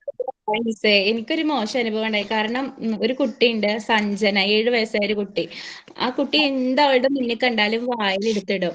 അങ്ങനെ ഒരു ദിവസം ലഞ്ചിന്റെ സമയമായപ്പോ സഞ്ജന ഞാൻ എന്ത് ചെയ്തു, അവളുടെ മുന്നിൽ ഞാൻ ഒന്നും വെച്ചിട്ടില്ല. അവളുടെ അടുത്തുനിന്ന് പോകുമ്പോ എല്ലാം അവളുടെ മുന്നിൽ എന്തെങ്കിലും ഉണ്ടെങ്കിൽ എല്ലാം മാറ്റിയിട്ടേ പോകുള്ളൂ. അങ്ങനെ പോയി. ഞാൻ വേറൊരു കുട്ടിയുടെ അടുത്ത് നോക്കാനും പോയി. പക്ഷെ ഞങ്ങള് ഭക്ഷണം കഴിച്ചിരിക്കുന്ന സമയത്ത് എന്റെ കുട്ടികള് വിളിച്ച് കൂവണു, അയ്യോ സഞ്ജനയുടെ വായലൊക്കെ മഷിയായിരുന്നു. അപ്പൊ ഞാൻ ആകെ അന്തം വിട്ടു. കാരണം എല്ലാം അത് അവിടുന്ന് എടുത്ത് മാറ്റി വെച്ച് പോന്നതായിരുന്നു. അപ്പൊ മിസ് ചെറുതായിട്ട് മിസ് എന്താ ടീച്ചറെ ശ്രദ്ധിച്ചില്ലേ, സഞ്ജന ഇങ്ങനെ എന്താ ഇത് വായിലിട്ടത് നോക്കണ്ടേ എന്നൊക്കെ പറഞ്ഞു. അപ്പൊ ഞാൻ പറഞ്ഞു, ഞാൻ ഹിബനോട് പറഞ്ഞിട്ടാ പോയിട്ട് സഞ്ജനയുടെ അടുത്തൊന്നും കൊടുക്കരുത്. പക്ഷെ ഞാൻ കൊടുക്കരുത് പറഞ്ഞോണ്ടാ തോന്നുന്നു ഹിബ നല്ലൊരു പെണ്ണെടുത്ത് സഞ്ജനക്ക് കൊടുത്തു. അവൾ അതിന്റെ മഷിയൊക്കെ വായിലാക്കി. അന്നൊക്കെ കരച്ചിലൊക്കെ വന്നു ചെറുതായിട്ട്. അപ്പൊ നമ്മള് ചിലപ്പോ കുട്ടികളുടെ ഭാഗത്തുനിന്ന് ഉണ്ടായിരിക്കും, അല്ലെങ്കിൽ അധ്യാപകരുടെ ഭാഗത്തുനിന്നോ അല്ലെങ്കിൽ അവിടെ ഉള്ള ആരെങ്കിലും ഭാഗത്തുനിന്ന് ചിലപ്പോ എന്തെങ്കിലുമൊക്കെ ഒരു വാക്കോ അല്ലെങ്കിൽ ഒരു നോട്ടോ എന്തെങ്കിലുമൊക്കെ ഉണ്ടാവും. അത് എല്ലാത്തിനും പോസിറ്റീവ് നെഗറ്റീവ് ഉണ്ടാവുമല്ലോ. അപ്പൊ നിങ്ങൾ അതൊക്കെ അക്സെപ്റ്റ് ചെയ്യാനുള്ള രീതിയിലായിരിക്കും പോണം കേട്ടോ. എല്ലാം നല്ല അനുഭവങ്ങളെയും ടീച്ചിങ് പ്രാക്ടീസിൽ ഉണ്ടാവുമെന്ന് വിചാരിച്ചാൽ ആരും പോകരുത് കേട്ടോ. ഇപ്പൊ നമുക്ക് തന്നെ മെന്റലി ബുദ്ധിമുട്ട് വരുന്ന സിറ്റുവേഷൻസ് ഉണ്ടാവും. അപ്പൊ അതൊക്കെ തരണം ചെയ്യാനായിട്ട് പഠിക്കണം. ആണോ? ഷിജി MTTC ഗ്രൂപ്പിലുണ്ടല്ലേ? ഓക്കെ. അത് ആ കുട്ടി ആരാണെന്ന് പറയണുണ്ടോ? ആ കുട്ടിയുടെ അങ്ങനെ കാണാറില്ല, ഒന്നും സംസാരിക്കാറില്ല. അപ്പൊ ഞാൻ ചോദിച്ചിട്ട് ഇങ്ങനെ പേര് കാണാം. അങ്ങനെ രണ്ട് മൂന്ന് പേരുണ്ട്. അതിലെപ്പോഴും ഞാൻ ഈ ഷിജിനെ നോക്കാറുണ്ട്. ആള് ഉത്തരം പറയാറില്ല, റെസ്പോണ്ട് ചെയ്യാറില്ല. അതൊക്കെ ചോദിച്ചേ. ഓക്കെ. അപ്പൊ ഇനി ടീച്ചിങ് പ്രാക്ടീസിന് പോവാത്തവരുണ്ടോ? ആ ഉണ്ട് മിസ്സേ, ഞാൻ പോയിട്ടില്ല. മിസ്സേ പോയിട്ടില്ല. ഞാനും പോയിട്ടില്ല. നെക്സ്റ്റ് വീക്ക് പോണം. ഞാൻ അടുത്ത തിങ്കളാഴ്ച ടീച്ചറെ. ആ ഓക്കെ. സാരി എടുത്തിട്ട് പോണോട്ടോ നിങ്ങൾ. അത് ഭയങ്കര മടിയാ ടീച്ചറെ. നടക്കില്ല, സാരി എടുത്തിട്ട് പോണം. ഞാൻ പോവുകയാണെങ്കിൽ സാരി എടുത്തിട്ട് പോവാന്ന് വിചാരിച്ചിട്ടുണ്ട്. പക്ഷെ നിങ്ങള് മോൻ ഞാൻ കുഞ്ഞിലാണ്. പറയട്ടെ, അപ്പൊ പറഞ്ഞതുകൊണ്ട് ട്രെയിനിങ്ങിന് പോകുമ്പോ ഒരു വട്ടെങ്കിലും സാരി ഉടുക്കുന്നതായിരിക്കും. ഒരു വട്ടമല്ല, എത്ര ദിവസം ഉണ്ടോ അത്ര ദിവസം സാരി ഉടുക്കണം. നിങ്ങളിപ്പോ ഞാൻ പറയട്ടെ, നമ്മളിപ്പോ ഇൻസ്റ്റിറ്റ്യൂട്ടിലാണ് നിന്ന് പഠിക്കുന്നെങ്കിൽ, ഓഫ്ലൈൻ ക്ലാസ്സസ് ആണെങ്കിൽ നിങ്ങൾക്ക് നിർബന്ധമായിട്ട് യൂണിഫോം സാരി ഉണ്ടായിരിക്കും അല്ലെ? നിങ്ങൾ നിർബന്ധമായിട്ട് അത് എടുക്കേണ്ടി വരും. ഇൻസ്റ്റിറ്റ്യൂഷൻ പറയുന്നതനുസരിച്ച് ഇത്ര ദിവസം എടുക്കേണ്ടി വരും. ഓക്കെ. അപ്പൊ എന്തായാലും നിങ്ങൾ അത് ചെയ്യും. അപ്പൊ അങ്ങനെ വിചാരിച്ചങ്ങനെ ചെയ്യുന്നേ. എന്തായാലും ടീച്ചർ എന്ന ടീച്ചറായെന്ന് വിചാരിച്ച് കുട്ടികൾ ആഗ്രഹിക്കുന്നവർക്ക് സാരിയെ നല്ല ടീച്ചറിനെ തന്നെയാണ്. അങ്ങനെ ഒരു ലുക്കാണ് കുട്ടികളെ പ്രതീക്ഷിക്കുന്നത് കേട്ടോ. അപ്പൊ പറ്റുന്നവരെടുക്കുക. മടിയാണെങ്കിലേ നമ്മുടെ അപ്പിയറൻസിലുണ്ടായിരിക്കണം ടീച്ചർ കേട്ടോ. കൊടുക്കാൻ അറിയില്ല എന്നൊന്നും പറയണ്ടല്ലോ ഇപ്പൊ. എന്താണ് റെഡി ടു സാരി ഒന്നും എടുത്ത് പോകരുത് കേട്ടോ. നിങ്ങൾ നോക്കിയാ മതി, കിട്ടും. സിമ്പിൾ ആണ്. തലേ ദിവസമൊക്കെ ഒന്ന് സെറ്റ് ചെയ്ത് കുത്തിയിട്ട് അതിന്റെ പിക്ചേഴ്സ് സിമ്പിൾ ആയിട്ട് എടുത്ത് പോവാം. നിങ്ങളുടെ ഇതേ സാഹചര്യം കഴിഞ്ഞ ആളല്ലേ ഞാൻ. അതുകൊണ്ടല്ലേ ഞാൻ പറയണേ, ആദ്യം നമുക്ക് കുറച്ച് ദിവസം ബുദ്ധിമുട്ടുണ്ടാവും, പിന്നെ നമ്മളതൊക്കെ ശീലവും. പിന്നെ സാരി ഭയങ്കര കംഫർട്ടബിൾ ആയ ഡ്രസ്സാണ്. ഒരു എലഗന്റ് ലുക്കാണ് അതിനെ. അത് പറഞ്ഞാൽ മനസ്സിലാവില്ല. എനിക്ക് അറിയാവുന്നവർ കൊടുക്കുന്നവർക്ക് അറിയാൻ പറ്റും. സാരിയുടെ ഭംഗിയൊന്നും വേറെ തന്നെ. പ്രത്യേകിച്ച് എസ്പെഷ്യലി ടീച്ചർക്ക് എടുക്കുമ്പോൾ അതിനൊരു പ്രത്യേക ഭംഗിയാണ്. നോക്കി നിൽക്കും കുട്ടികൾ. നമ്മളുടെ ഞങ്ങളുടെ ക്ലാസ്സിൽ സൈക്കോളജി എടുക്കുന്ന ടീച്ചർ പറയുള്ളൂ, നമ്മുടെ കുട്ടികളെ അറ്റൻഷൻ കിട്ടണമെങ്കിൽ നമ്മളുടെ അപ്പിയറൻസും ലുക്കും കൂടി കുറച്ചുകൂടി ബെറ്റർ ആയിരിക്കണം. നല്ല ലുക്കായിട്ട് തന്നെ പോകണം ക്ലാസ് എടുക്കാൻ. ചിലവര് ടീച്ചറല്ല അങ്ങനെ ഒതുങ്ങി ഒതുങ്ങിയൊക്കെ പോകണമെന്ന്. പക്ഷെ നമുക്ക് മാച്ചിങ് ആയിട്ടുള്ള ചെറിയ കമ്മലുകളോ വാച്ചോ അങ്ങനെയൊക്കെ ഉണ്ടെങ്കിൽ നല്ലൊരു പെർഫെക്റ്റ് ലുക്കിൽ ഒന്ന് പോവാം. ഭയങ്കര നീറ്റ് ആൻഡ് ക്ലീൻ ആയിട്ടുള്ള ഡ്രസ്സിൽ നല്ല സാരി കുത്തി, നല്ല കോട്ടൺ സാരി കുത്തി പോവാം. ഉടുക്കാൻ മനസ്സിലാ പഠിച്ചാൽ മതി. യൂട്യൂബിൽ ക്ലാസ്സസ് ഉണ്ടാവും, നോക്കി പഠിച്ചാൽ മതി. എന്നിട്ട് അമ്മയോട് ആരെങ്കിലൊക്കെ സാരി എടുത്തിട്ട് നമ്മൾ സ്വയം ഒന്ന് എടുത്ത് നോക്കാം. അപ്പൊ ശരിയാവും അത്. ഓക്കെ. പിന്നെ ബ്ലൗസ് ഒക്കെ നേരത്തെ എടുത്ത് സെറ്റ് ചെയ്ത് വെക്കണം കേട്ടോ. ഓക്കെ. തലേ ദിവസം അതിൽ പോവാൻ നേരത്ത് ഒരു ബ്ലൗസ് ഇടാന്ന് പറഞ്ഞാൽ ചിലപ്പോ ഒരുപാട് നാളൊക്കെ എത്തി എടുക്കുന്ന ഈ സാരിയാണ് ഈ പണി കിട്ടും. അപ്പൊ അതൊക്കെ നേരെ സെറ്റ് ചെയ്യാം. ഏറ്റവും നല്ലൊരു ഓപ്ഷൻ പറയാം, ഒരു കറുത്ത ബ്ലൗസ് ഉണ്ടെങ്കിൽ, ഒരു കറുപ്പും മെറൂണും ബ്ലൗസ് ഉണ്ടെങ്കിൽ എല്ലാ സാരികളുടെ മാച്ചാവും കേട്ടോ. അതെല്ലാ സാരികളും എടുക്കാൻ പറ്റും. കോട്ടൺസിന്റെ വിലക്കുറവിലൊക്കെ ഇപ്പൊ നല്ല സാരി കിട്ടും. ഓക്കെ മതി. നിങ്ങൾക്ക് നല്ല എക്സ്പീരിയൻസ് എല്ലാവർക്കും ഉണ്ടാവട്ടെ എന്ന് ഞാൻ പ്രാർത്ഥിക്കുന്നു. നന്നായിട്ട് ക്ലാസ് എടുക്കാൻ നോക്കണം കേട്ടോ. അപ്പൊ നമ്മൾ പറഞ്ഞു father of education psychology EL തൊണ്ടേഗൾ. അദ്ദേഹമാണ് വിദ്യാഭ്യാസ മനഃശാസ്ത്രത്തിനെ കുറിച്ചിട്ടുള്ള കൂടുതലായിട്ടുള്ള പഠനങ്ങൾ നടത്തിയത്. മറ്റു സൈക്കോളജിസ്റ്റുകളും അതുമായി ബന്ധപ്പെട്ട് പഠനങ്ങൾ നടത്തിയിട്ടുണ്ട്. പക്ഷെ അദ്ദേഹത്തിന്റെ പോയിന്റ് ഓഫ് വ്യൂവിലുള്ള കുറച്ച് കാര്യങ്ങളാണ് നമുക്ക് ഇവിടെ പഠിക്കാനുള്ളത്. അതുപോലെ തന്നെ എന്താണ്, ഞാൻ പറഞ്ഞില്ലേ, പല സൈക്കോളജിസ്റ്റുകളും ബയോളജിസ്റ്റുകളും അല്ലാത്ത ചിന്തകരൊക്കെ എന്താണ് വിദ്യാഭ്യാസ മനഃശാസ്ത്രത്തെ കുറിച്ച് പുസ്തകങ്ങളും ലേഖനങ്ങളും ഒക്കെ തയ്യാറാക്കപ്പെട്ടിട്ടുണ്ട്. അപ്പൊ ഇവിടെ ഡെഫിനേഷൻ ഓഫ് എഡ്യൂക്കേഷൻ സൈക്കോളജി എന്ന് പറഞ്ഞ ഭാഗം കൊടുത്തിട്ടുണ്ട്. അപ്പൊ എന്താണ് വിദ്യാഭ്യാസ മനഃശാസ്ത്രം? എന്താണ് educational psychology? Educational psychology is the application of psychological findings in the field of education. It is the systematic study of development of the individual within the educational setting. എന്താണ് എഡ്യൂക്കേഷണൽ സൈക്കോളജി എന്ന് പറഞ്ഞാല്? It's the application of psychological findings in the field of education. അതായത് വിദ്യാഭ്യാസ മേഖലകളിലെ മനഃശാസ്ത്രപരമായിട്ടുള്ള കണ്ടെത്തലുകളുടെ ഒരു പ്രയോഗമാണെന്ത് വിദ്യാഭ്യാസ മനഃശാസ്ത്രം എന്ന് പറയുന്നത്. ഇത് ആദ്യം കേട്ടിരിക്കുമ്പോൾ കുറച്ച് ബുദ്ധിമുട്ടുകൾ ഉണ്ടാവും, കുറച്ച് ടെൻസ് കാര്യങ്ങൾ ബുദ്ധിമുട്ടായിരിക്കും, പക്ഷെ അങ്ങോട്ട് മനസ്സിലാവുന്നുള്ളത്. ഓക്കെ, അപ്പൊ ഇത് ചുരുക്കത്തിൽ പറഞ്ഞാല് അതായത് വിദ്യാഭ്യാസ മനഃശാസ്ത്രങ്ങളുടെ ഒരു കണ്ടെത്തലുകളാണെന്ത് മനഃശാസ്ത്രപരമായ കണ്ടെത്തലുകളെയാണ് വിദ്യാഭ്യാസ മനഃശാസ്ത്രം എന്ന രീതിയിൽ ഇവിടെ സൂചിപ്പിക്കുന്നത്. പക്ഷെ it is A systematic study. ഇതൊരു സിസ്റ്റമാറ്റിക് ആയിട്ടുള്ള ഒരു സ്റ്റഡിയാണ്. എന്തിനെ കുറിച്ചിട്ടാണ്? Study of the development of the individual within the education setting. എന്താണ്? ഇതൊരു വിദ്യാഭ്യാസ ക്രമീകരണത്തിനുള്ളിലായിട്ട്, ഒരു വിദ്യാഭ്യാസത്തിന്റെ ക്രമീകരണത്തിനുള്ളിലെ വ്യക്തിയുടെ വികാസത്തെ കുറിച്ചിട്ടുള്ള ഒരു ചിട്ടയായിട്ടുള്ള പഠനമാണിത് എഡ്യൂക്കേഷണൽ സൈക്കോളജി എന്ന് പറയുന്നത്. അതായത് വിദ്യാഭ്യാസ ക്രമീകരണത്തിലുള്ള ഒരു എഡ്യൂക്കേഷൻ സെറ്റിംഗ്സിനുള്ളില് അതൊരു സിസ്റ്റമാറ്റിക് ആയ ഒരു സിസ്റ്റം അല്ലേ എഡ്യൂക്കേഷൻ വിദ്യാഭ്യാസം എന്ന് പറഞ്ഞാൽ. അപ്പൊ അതിന്റെ ഉള്ളിൽ ഒരു വ്യക്തിക്ക് ഏതൊക്കെ തരത്തിൽ വികസിക്കാം, അതുമായി ബന്ധപ്പെട്ടിട്ടുള്ള ഒരു ചിട്ടയായിട്ടുള്ള ഒരു പഠനമാണെന്ത് എഡ്യൂക്കേഷണൽ സൈക്കോളജി എന്ന് പറഞ്ഞാല്. അതർവൈസ് ഇതിനെ നമ്മൾക്ക് വേറെ രീതിയിലും പറയാം. It is the study of society, sorry, study of human behaviour in education situations. Education psychology എന്ന് പറഞ്ഞാൽ എന്താണ്? It's A study of human behaviour in educational situation. എന്താണ് വിദ്യാഭ്യാസ മനഃശാസ്ത്രം എന്ന് പറഞ്ഞാൽ എന്താണ്? ഇതിനു വേണ്ടിയിട്ടാണ് വിദ്യാഭ്യാസ മനഃശാസ്ത്രം നമ്മൾ പഠിക്കുന്നത്. ആരുടെ ഡെവലപ്മെന്റിന് വേണ്ടിയിട്ടാണ്? ഓരോ ഇൻഡിവിജ്വൽസിന്റെ ഡെവലപ്മെന്റിന് അല്ലെ. ഒരു കുട്ടി എന്താണ്? ഇൻഡിവിജ്വൽ എന്ന് ഉദ്ദേശിക്കുന്ന ഒരു കുട്ടിയാണ്. അവന്റെ നമ്മൾ പഠിപ്പിക്കുന്ന ഓരോ ആശയങ്ങളും അവന്റെ ഓരോ സ്റ്റെപ്സിലേക്കുള്ള, ഓരോ മൈൽ സ്റ്റോൺസിലേക്കുള്ള ഒരു ചുവടുവെപ്പുകളാണ് അല്ലെ. ഓരോ ഭാഗങ്ങൾ പഠിക്കുന്നതിനനുസരിച്ച് എന്താണ്, ഓരോ തിയറി പഠിക്കുന്നതിനനുസരിച്ച് കുട്ടി വികസിച്ച് വരികയാണ്. നമ്മൾ പഠിക്കുന്ന പാഠങ്ങൾ കുട്ടി പഠിക്കുന്നു അല്ലെ. ഒന്നാമത്തെ പാഠത്തിൽ നിന്ന് അവൻ കുറച്ച് കാര്യങ്ങൾ ലേൺ ചെയ്യുന്നു. അടുത്ത ക്ലാസ്സിൽ അടുത്ത പാഠം, അല്ലെങ്കിൽ അടുത്ത വിഷയം, അടുത്ത സബ്ജക്റ്റ്, അടുത്ത ആക്ടിവിറ്റി ഓരോന്നും ചെയ്യുമ്പോൾ അവനിൽ എന്താ ഉണ്ടാവുന്നത്? അവൻ ഡെവലപ്പ് ചെയ്യാണ് അല്ലെ. അവനിലെ വികാസമാണ് ഉണ്ടാവുന്നത്. അവൻ ഓരോ കാര്യങ്ങൾ കണ്ടെത്തി അവൻ അതിൽ പഠിക്കുന്നു, അതിനെ ലേൺ ചെയ്യുന്നു. ആ ലേണിംഗ് സിറ്റുവേഷൻ ഒരുക്കി കൊടുക്കുന്നത് ആരാണ്? ടീച്ചേഴ്സ് ആണ് അല്ലെ, അധ്യാപകരാണ് ഒരു കുട്ടിക്ക് വികസിക്കാനുള്ള പാഠങ്ങൾ അല്ലെങ്കിൽ ആ മെത്തേഡ്സുകൾ പറഞ്ഞു കൊടുക്കുന്നത്. അങ്ങനെ തന്നെയല്ലേ നമ്മൾ ഒരു പാഠം പഠിപ്പിക്കുമ്പോഴല്ലേ ആ കുട്ടി ആ പാഠത്തിൽ നിന്നുള്ള കാര്യങ്ങൾ ഗ്രഹിക്കുന്നത്.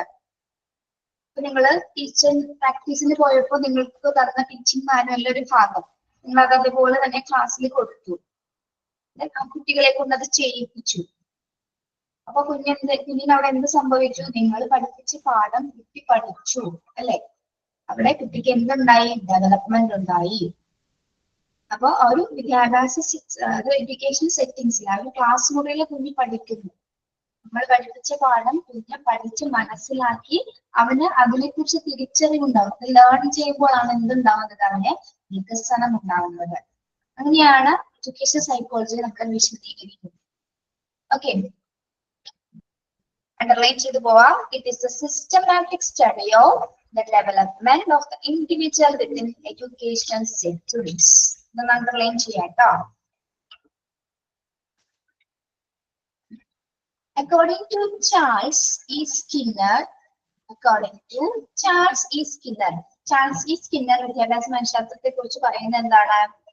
Education psychology deals with the behavior of human beings in educational situation. അദ്ദേഹം വിദ്യാഭ്യാസ മനഃശാസ്ത്രത്തെ കുറിച്ച് എന്താണ് പറയുന്നത്? Education psychology deals with the behavior of human beings in education situation. Skinner എന്താണ് പറയുന്നത് വിദ്യാഭ്യാസ മനഃശാസ്ത്രത്തെ കുറിച്ച്? ഒന്ന് വായിച്ചു നോക്കിയേ, രണ്ട് പ്രാവശ്യം വായിച്ചു നോക്കിയിട്ട് നിങ്ങൾ പറഞ്ഞേ. ഇതിനെ കുറിച്ചുള്ള പഠനമാണ് വിദ്യാഭ്യാസ മനഃശാസ്ത്രം എന്നാണ് അദ്ദേഹം പറയുന്നത്.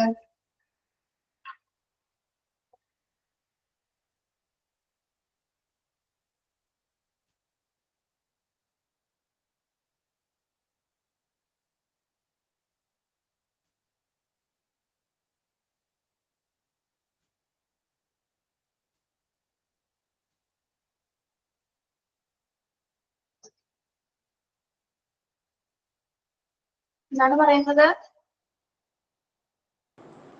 മനുഷ്യരുടെ പെരുമാറ്റത്തെ കുറിച്ച്. സ്വഭാവ രൂപീകരണം. സ്വഭാവ രൂപീകരണം. വിദ്യാഭ്യാസവുമായി ബന്ധപ്പെട്ട് നിൽക്കുന്ന സാഹചര്യങ്ങളിൽ മനുഷ്യരുമായിട്ട് അല്ലെങ്കിൽ അവരുടെ ബിഹേവിയറുമായിട്ട് എങ്ങനെ ഡീല് ചെയ്യാം എന്നുള്ള. ആണോ? അതായത് വിദ്യാഭ്യാസ മനഃശാസ്ത്രം എന്താണ് കൈകാര്യം ചെയ്യുന്നത്? വിദ്യാഭ്യാസ സാഹചര്യങ്ങൾ, അതായത് എഡ്യൂക്കേഷൻ സിറ്റുവേഷൻസില് മനുഷ്യരുടെ പെരുമാറ്റത്തെയാണ്, ഹ്യൂമൻ ബീങ്സിന്റെ പെരുമാറ്റത്തെയാണ് അല്ലെങ്കിൽ ബിഹേവിയറിനെയാണ് അത് കൈകാര്യം ചെയ്യുന്നത്. ഓക്കെ, മനഃശാസ്ത്രം വിദ്യാഭ്യാസ സാഹചര്യങ്ങളിൽ മനുഷ്യരുടെ പെരുമാറ്റമാണ് കൈകാര്യം ചെയ്യുന്നത് എന്നാണ് ഈ സ്കിന്നർ അഭിപ്രായപ്പെടുന്നത്.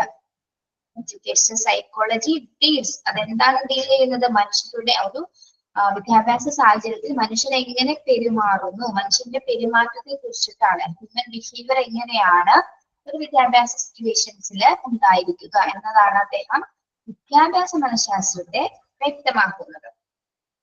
ഓക്കെ, നിങ്ങൾ പഠിച്ചു വെക്കേണ്ടത്, ഇതൊന്നും പഠിക്കണ്ട, നിങ്ങൾ എളുപ്പമുള്ള ഒരു ഡെഫിനിഷൻ മാത്രം പഠിച്ചു വെക്കാം. പറഞ്ഞു തരാം കേട്ടോ. എളുപ്പമുള്ളൊരു ഡെഫിനേഷൻ ഉണ്ട്, അത് മാത്രം പഠിച്ചാൽ മതി.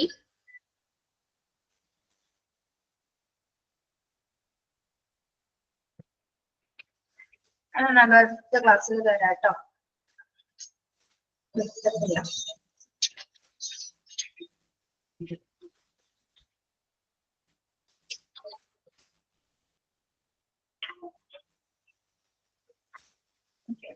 ചെറുതായിട്ട് ഞാനെല്ലാം തയ്യാറാക്കിയിട്ടുണ്ട്, അത് കൊണ്ടുതരാം, അടുത്ത ക്ലാസ്സിൽ തരാം.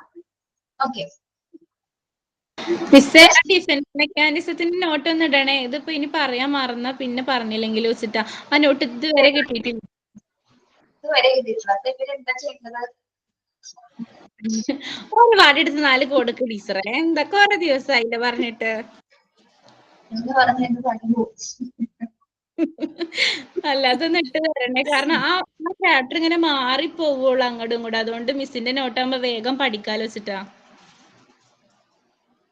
കഷ്ടമാണത്. ഇങ്ങനെ പറഞ്ഞ് ഞാൻ എടുത്ത ക്ലാസ്സിൽ തൊട്ട് 2 ദിവസം ഉള്ളിൽ തന്നെ കൊടുത്തായിരുന്നു. ഇതിപ്പോ എത്ര നാളായി ഡിഫൻസ് മെക്കാനിസം കഴിഞ്ഞിട്ട്?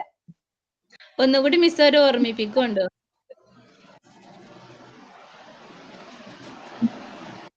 Okay. The education psychology is a behavioral science with 2 main references. ഇവിടെ 2 പോയിന്റ്സ് കൊടുത്തിട്ടുണ്ട്.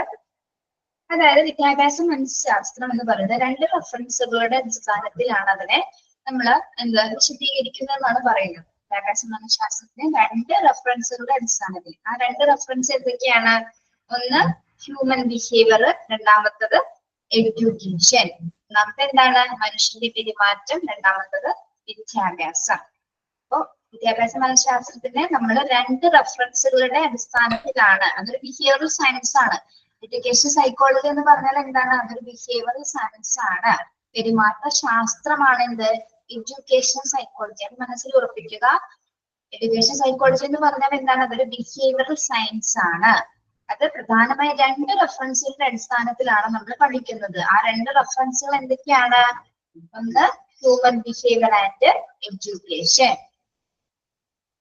മനുഷ്യന്റെ പെരുമാറ്റവും അതുപോലെ തന്നെ വിദ്യാഭ്യാസവുമാണ് എഡ്യൂക്കേഷൻ സൈക്കോളജിയുടെ ആ 2 റെഫറൻസുകൾ എന്ന് പറയുന്നത്. ഇറ്റ് എയിം ടു, അതിന്റെ ലക്ഷ്യം എന്ന് പറഞ്ഞാൽ എന്താണ്? വിദ്യാഭ്യാസ മനഃശാസ്ത്രത്തിന്റെ ലക്ഷ്യം എന്താണ്? It's aim to produce attractive changes in a child for the all-round development of his personality. വിദ്യാഭ്യാസ മനഃശാസ്ത്രത്തിന്റെ ലക്ഷ്യം എന്ന് പറഞ്ഞാൽ എന്താണ്? ഒരു കുട്ടിയുടെ എന്ത് വികസിപ്പിക്കാൻ വേണ്ടിയിട്ടാണ് വിദ്യാഭ്യാസ മനഃശാസ്ത്രം പഠിപ്പിക്കുന്നത്?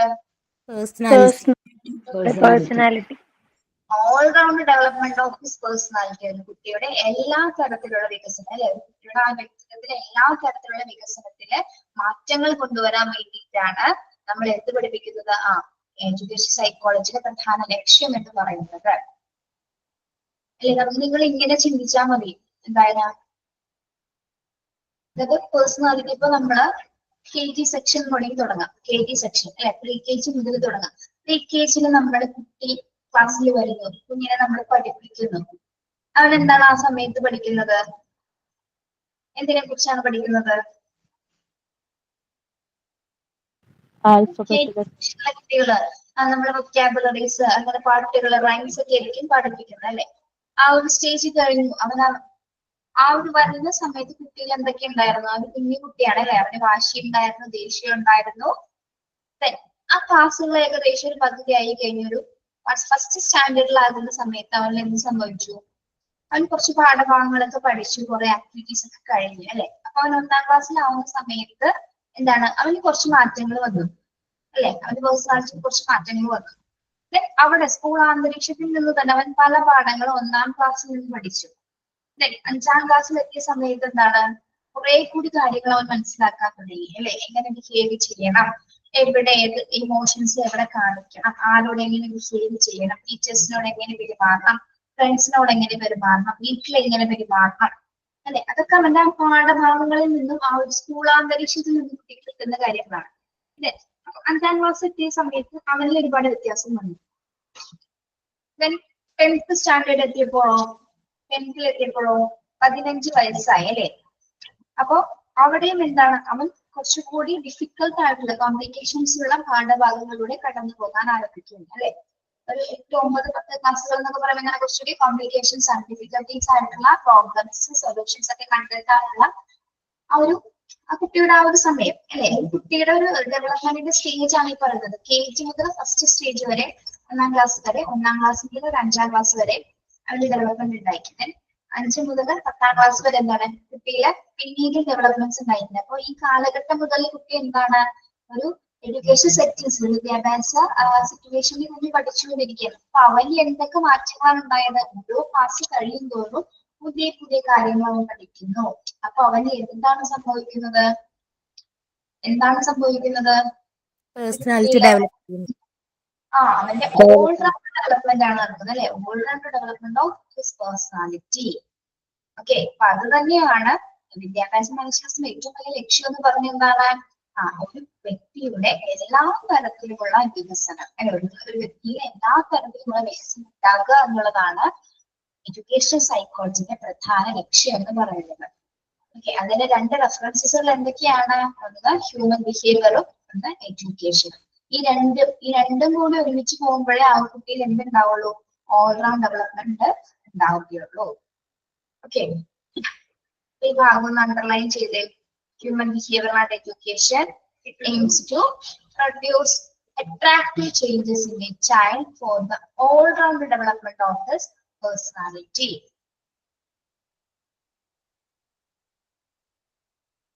Underline ചെയ്യാം കേട്ടോ.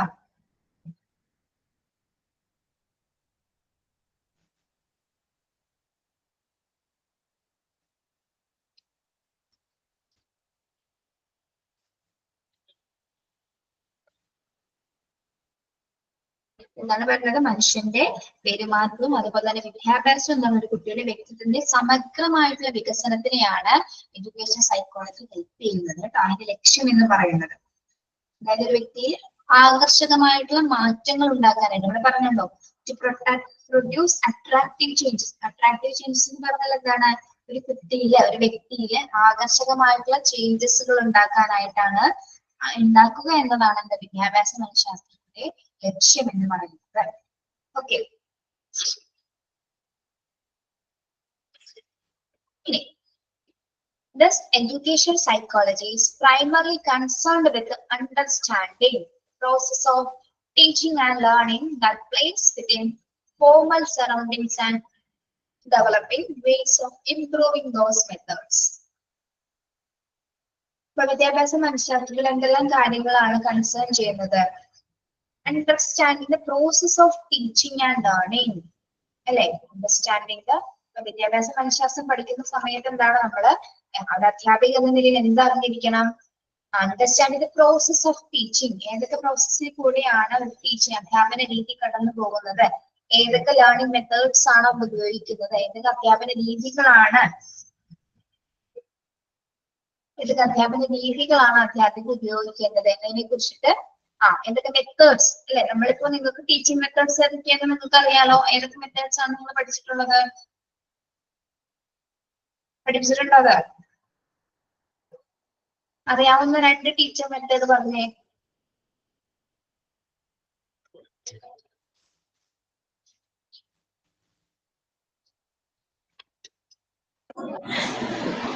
നമ്പറൊക്കെ കൗണ്ട് ചെയ്യാന് സോങ് ആക്ഷൻ സോങ് ഒക്കെ വെച്ചിട്ട് എന്താണ് ഉദ്ദേശിക്കണത്? മെത്തേഡ് ഉണ്ട്. അതല്ല മെത്തേഡ്സ് ഉദ്ദേശിക്കുന്നത് നമ്മള് ലെക്ചർ മെത്തേഡ്. ലെക്ചർ മെത്തേഡ് എന്താണ്? അവരുടെ ടീച്ചർ ക്ലാസ്സിലെ ടെക്സ്റ്റ് ബുക്ക് വരെ നോക്കിയിട്ട് ക്ലാസ് എടുക്കുന്നു അല്ലെ? വേറെ ഒന്നും കൊടുക്കാതെ ലെക്ചർ ആയിട്ട് ക്ലാസ് എടുക്കുക. ക്ലാസ് എടുത്തോണ്ടിരിക്കുകയാണ് ടീച്ചർ. മറ്റേത് ഫ്ലാഷ് കാർഡ്സ് ഒക്കെ കാണിച്ചു കൊടുത്തിട്ട് ക്ലാസ് എടുക്കാം. ആക്ടിവിറ്റി ഓറിയന്റഡ് മെത്തേഡ് അല്ലെ? നമ്മുടെ എന്താണ് ടീച്ചർ അധ്യാപിക ആക്ടിവിറ്റീസ് കൊടുക്കാണ് കുട്ടികൾക്ക്. എന്തൊക്കെ കൊടുക്കുന്നു? അവിടെ ഡിസ്കഷൻസ് കൊടുക്കുന്നു, റോൾ പ്ലേസ് കൊടുക്കുന്നു. ഓക്കെ, അങ്ങനെയുള്ള കാര്യങ്ങൾ. അതായത് മോണ്ടിസോറി എഡ്യൂക്കേഷനും ട്രഡീഷണൽ എഡ്യൂക്കേഷൻ തമ്മിലുള്ള ഡിഫറൻസ് അതാണ് ടീച്ചർ ചോദിച്ചത്. എന്താണ് മോണ്ടിസോറി എന്നാണ് സാധാരണ മോണ്ടിസോറി എഡ്യൂക്കേഷനും അതേപോലെ ട്രഡീഷണൽ ആയിട്ടുള്ള ടീച്ചിങ് മെത്തേഡ് ഉണ്ട് 2 രീതിയിൽ. ഞാൻ ചോദിച്ചത് മോണ്ടിസോറി നിങ്ങളുടെ മെത്തേഡാണ് ഞാൻ ചോദിച്ചത്. മോണ്ടിസോറി മെത്തേഡിൽ നിങ്ങൾ ഏതൊക്കെ മെത്തേഡ്സ് അറിയാം? ഗ്രൂപ്പ് ലേണിംഗ്, ഇൻഡിവിജ്വൽ ലേണിംഗ് അതൊക്കെയാണോ? ഡിസ്കഷൻ സെന്റർ ഓഫ് പോർഷൻ ആയിരിക്കും. കുട്ടികൾ അത് ശരിക്കും മെത്തേഡ് എന്ന് പറഞ്ഞ ആക്ടിവിറ്റി ഓറിയന്റഡ് അല്ലേ? എല്ലാം നിങ്ങൾ ആക്ടിവിറ്റി ബേസ്ഡ് അല്ലേ കൊടുക്കുന്നത്? ഓരോ എന്താണ് ഡെമോൺസ്ട്രേഷൻ കാണിച്ചിട്ടല്ല നിങ്ങൾ ക്ലാസ് എടുത്ത് കൊടുക്കുന്നത്. ഓരോ എന്താണ് അതിന് പറയുന്ന പേരെന്താണ്? ഡിസ്കഷൻ പറ്റൂലേ? ഡിസ്കഷൻ മെത്തേഡ് ഉണ്ട്. ചാർട്ട് രൂപത്തില് ഇന്നോവേറ്റീവ് ക്ലാസ് അല്ലേ നിങ്ങൾ പ്രൊവൈഡ് ചെയ്യുന്നത് അല്ലെ? നിങ്ങൾ അതായത് എല്ലാത്തിന്റെ ഇപ്പൊ മാത്സ് ആണെങ്കിൽ അതിന്റെ ക്യൂബ് അല്ലെങ്കിൽ സർക്കുലർ അല്ലെ ട്രയാങ്കിൾ ഒക്കെ നിങ്ങൾ നേരെ കാണിച്ചു കൊടുക്കും അല്ലെ? അതിന്റെ രൂപങ്ങൾ നേരെ കാണിച്ചു വെച്ചിട്ടാണ് കുട്ടികളെ നിങ്ങൾ പഠിപ്പിക്കുന്നത്. ഓക്കെ, അങ്ങനെയല്ലേ നിങ്ങൾ പഠിപ്പിക്കുന്നത്? അതെ, ഫ്ലാഷ് കാർഡ്സ് ഒക്കെ ഉണ്ടാക്കി കൊണ്ടുപോവാണ്. കാർഡ്സ് ഉണ്ടാക്കുന്ന കാർഡ്സ്. പിന്നെ എന്തൊക്കെയാണ്? ചാർട്ട് പേപ്പർ ഉണ്ടാക്കും. ചാർട്ട് പേപ്പേഴ്സില് മോഡൽസ് മോഡൽസ് അല്ലെ? മോഡൽസ് കാണിച്ചിട്ടാണ് നമ്മൾ പഠിപ്പിക്കുന്നത്. എല്ലാ മോഡൽസും ഉണ്ടാക്കും.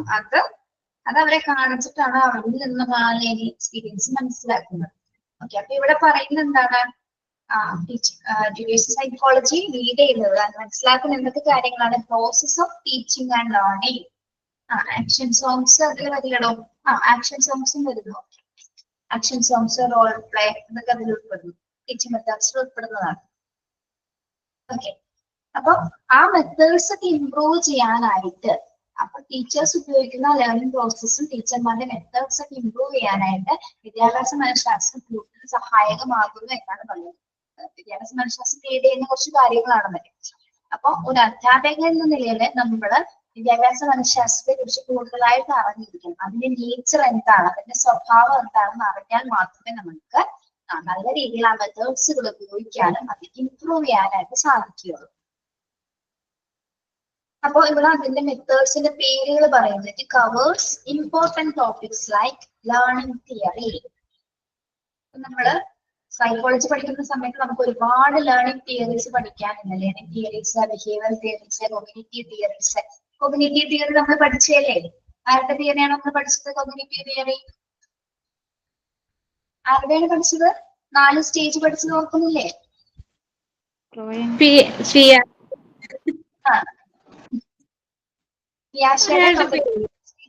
കോഗ്നിറ്റീവ് സ്ട്രക്ചർ തിയറി പഠിച്ചല്ലേ നമ്മള്? 4 സ്റ്റേജ് പഠിക്കണമെന്നില്ലല്ലേ? 4 stage enactive stage, iconic stage, enactive stage, iconic stage, symbolic stage. അത് വേറെ തിയറിയാണ്. ഇതല്ലേ വേറെ തിയറി പഠിച്ചിരുന്നു. ബ്രൂണറുടെ 3 സ്റ്റേജ് ആണ് ഇനാക്റ്റീവ്,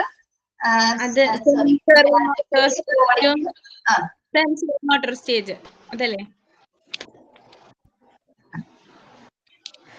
അതല്ലേ ആ പാഠം ഞങ്ങൾക്ക് എംസിക്ക് തന്നിട്ടില്ല. ഞങ്ങൾ പഠിച്ചിട്ടില്ല പാഠം അതാ. ഞാൻ കോഗ്നിറ്റീവ് ഡെവലപ്മെന്റ് എന്ന് പറഞ്ഞ ചാപ്റ്റർ എടുത്തല്ലോ നിങ്ങൾക്ക്. എടുത്തിട്ടുണ്ടായിരുന്നു. എന്നിട്ട് ഒരു തിയറി പഠിപ്പിച്ചായിരുന്നോ? ലേണിംഗ് തിയറി ആയിരുന്നു അത്. 4 സ്റ്റേജുള്ള തിയറി. ആലോചിച്ച് പറ. സെൻസറി മോട്ടോർ സ്റ്റേജ് അല്ലാത്തല്ലേ മിസ്സേ? അതല്ലേ പ്രീ ഓപ്പറേഷണൽ സ്റ്റേജ് അതൊക്കെ അല്ലേ? പറയുന്നറിയോ അതിന്റെ പേര് അറിയാത്തതാണ്. കോഗ്നിറ്റീവ് ഡെവലപ്മെന്റൽ തിയറി ആണ് ഇപ്പൊ പറയുന്നത്. ഇപ്പൊ പറഞ്ഞ നിങ്ങളുടെ 3 സ്റ്റേജസ് ഇല്ലേ? Active stage, iconic stage, symbolic stage എന്ന് പറയുന്നത് കോഗ്നിറ്റീവ് ഡെവലപ്മെന്റൽ തിയറിയാണ്. ഓക്കെ, ഞാൻ പറയുന്നത് ഇതല്ല. അത് ഇന്റലക്ച്വൽ സ്റ്റേജ് ആണ്. കോഗ്നിറ്റീവ് സ്റ്റേജിൽ enactive stage, representation of knowledge, use of words and symbols അതൊക്കെ അല്ലേ?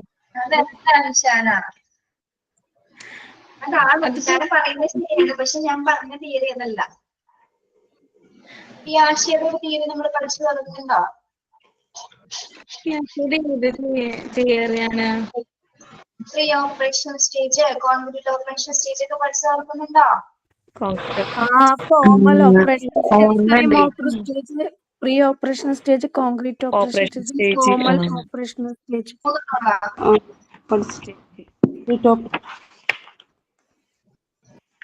ഏതൊക്കെ സ്റ്റേജ്? 4 സ്റ്റേജ് എന്ന് പറഞ്ഞു.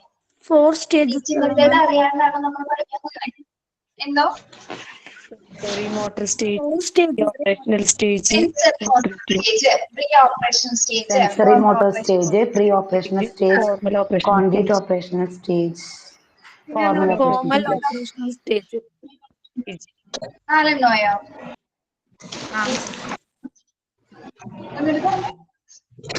Sensory motor stage, sensory motor stage, pre operational stage,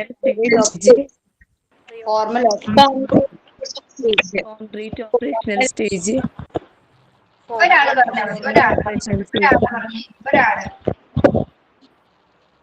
sensory motor stage, pre operation stage, concrete operation stage, formal operational stage. Okay, അത് learning theory ആണ് കേട്ടോ. Learning തിയറിയിൽ first പഠിച്ച തിയറിയാണ് നിങ്ങളത്. ഓക്കെ, അപ്പൊ ആ തിയറി അറിഞ്ഞ് നമ്മൾ അതിൽ എന്തൊക്കെ കാര്യങ്ങൾ പറഞ്ഞു? 4 സ്റ്റേജിൽ എന്തൊക്കെ ഡെവലപ്മെന്റ്സ് ആണ് കുട്ടികൾ ഉണ്ടാവണമെന്ന് പറഞ്ഞില്ലേ? 11 വയസ്സ് വരെയുള്ള കുട്ടികളിൽ ഉണ്ടാകുന്ന എല്ലാ ഡെവലപ്മെന്റ്സിനെ കുറിച്ച് നമ്മൾ പറഞ്ഞു. വൊക്കാബുലറി പഠിക്കുന്നത്, പിന്നെന്താണ് ന്യൂമറിക്കൽ ക്ലാസിഫിക്കേഷൻ, സീരീസ് ഒക്കെ പഠിപ്പിക്കുന്നത്, എന്താണ് പിന്നെന്തൊക്കെ പഠിപ്പിച്ചത്? അതിലെ മറന്നുപോയി. നമ്മൾ പഠിച്ച തിയറീസും കൂടി നമ്മള് പഠിപ്പിക്കുന്ന സമയത്ത് അപ്ലൈ ചെയ്യണം കേട്ടോ. നമ്മൾ ആ തിയറിയിൽ നിന്ന് മറന്നു പോകാനല്ല പഠിക്കുന്നത്. ആ തിയറികൾ തന്നെയാണ് നമ്മൾ ക്ലാസ്സിൽ ചെന്ന് പഠിപ്പിക്കാൻ പോകുന്നത്. നമ്മളറിയാതെ നമ്മൾ അത് പഠിപ്പിക്കുന്നുണ്ട്. സത്യം പറഞ്ഞ മിസ്, ആ ഭാഗം മറന്നു പോയി. ഇത് ഞങ്ങള് പ്രത്യേകം മിസ് നോട്ട് എഴുതി പഠിക്കാൻ പറഞ്ഞ് ഞങ്ങൾ പഠിച്ചത് ഇരുന്നത് മറന്നു പോയതാണ് മിസ്. ഞങ്ങൾക്ക് ആക്ടിവിറ്റി ആയിട്ട് തിയറീസ്, സൈക്കോളജിക്കൽ തിയറീസ് ഒന്നും വിട്ടുകളയുന്നത് അവിടെ നിന്ന് പഠിക്കുന്ന ഭാഗങ്ങളാണ് നമ്മൾ അപ്ലൈ ചെയ്യുന്നത് കേട്ടോ. അവിടെ കുട്ടികളെ പഠിപ്പിക്കുന്ന അതിൽ നിന്ന് പഠിക്കുന്ന ഭാഗങ്ങളാണ്. അപ്പോ learning theory, teaching methods. Learning theory പഠിക്കുമ്പോൾ നമ്മൾ അതിൽ നിന്നും ടീച്ചിങ് മെത്തേഡ്സ് പഠിക്കുന്നു. അപ്പൊ നമ്മൾ അതിൽ ഫസ്റ്റ് സ്റ്റേജിലെ സെൻസറി മോട്ടോർ സ്റ്റേജിൽ കുട്ടി എന്ത് മനസ്സിലാക്കുന്നു എന്നാണ് നമ്മൾ പഠിച്ചത്? സെൻസറി മോട്ടോർ സ്റ്റേജില് ഓരോ വസ്തുക്കളും ഒബ്ജക്റ്റ് ഒബ്ജക്റ്റ് പെർമനൻസ്, ഒബ്ജക്റ്റുകൾ തിരിച്ചറിയാനായിട്ട് കുട്ടി പഠിക്കുന്നു. ഓക്കെ, അപ്പൊ നിങ്ങൾ മോഡൽ കാണിക്കുന്ന സമയത്ത് ഇപ്പൊ ഒരു ട്രയാങ്കിൾ കാണിച്ചപ്പോ ഇത് എന്താണെന്ന് ചോദിക്കുമ്പോൾ കുട്ടി എന്താ പറയുന്നത്? അപ്പൊ തെറ്റിക്കാൻ വേണ്ടി കറക്റ്റ് ആയിട്ട് പറയാം. കുട്ടി എന്ത് പറയുന്നു? കുട്ടി പറയുന്നില്ല. പക്ഷെ പല പ്രാവശ്യം നമ്മൾ പറയാനുള്ള പല ടെക്നിക്സുകൾ ഉപയോഗിക്കുന്നു. പല രീതിയിൽ ആ ട്രയാങ്കിൾ ഷേപ്പ് കുഞ്ഞി പറയാനായിട്ട് ലാസ്റ്റ് നമ്മൾ എന്ത് പറയുന്നു? എന്തെങ്കിലും അവന് ഇഷ്ടമുള്ളൊരു അല്ലെങ്കിൽ അവനറിയാവുന്ന ഒരു കാര്യമായിട്ട് കണക്ട് ചെയ്ത് കുഞ്ഞിന് പറഞ്ഞു കൊടുക്കുമ്പോൾ കുട്ടി എന്ത് പറയും? ലാസ്റ്റ് അവനൊന്ന് ഉത്തരത്തിലോട്ട് എത്തിച്ചേരും അല്ലേ? അങ്ങനെ നമ്മ പറഞ്ഞാണ് കുട്ടീനെ കൊണ്ട് ഓരോ മോഡൽസുകൾ കാണിച്ചിട്ട് ആ മെത്തേഡ്സ് ഇതൊക്കെ നമ്മൾ പഠിക്കുന്ന കാര്യങ്ങൾ അപ്ലൈ ചെയ്യുന്നുണ്ട് കേട്ടോ. നിങ്ങൾക്ക് അറിയാൻ പാടില്ലാത്തതാണത്, ശ്രദ്ധിക്കാത്തത് കൊണ്ടാണ്. നിങ്ങൾ കാണിച്ചു കൊടുക്കുമ്പോ പറഞ്ഞത് സമൂസയുടെ ഷേപ്പ് ഉള്ളതാണ് ത്രികോണം, പപ്പടം പോലുള്ളതാണ്. അപ്പൊ പിന്നെ അവരുടെ അടുത്ത് ചോദിക്കുമ്പോ സമൂസയുടെ ഷേപ്പ് ഉള്ളത് ഏതാ ചോദിക്കുമ്പോ അപ്പൊ അവര് ത്രികോണം കാണിച്ചു തരും. അങ്ങനെ അവർക്ക് പഠിപ്പിച്ചു കൊടുക്കാൻ പറ്റുള്ളൂ.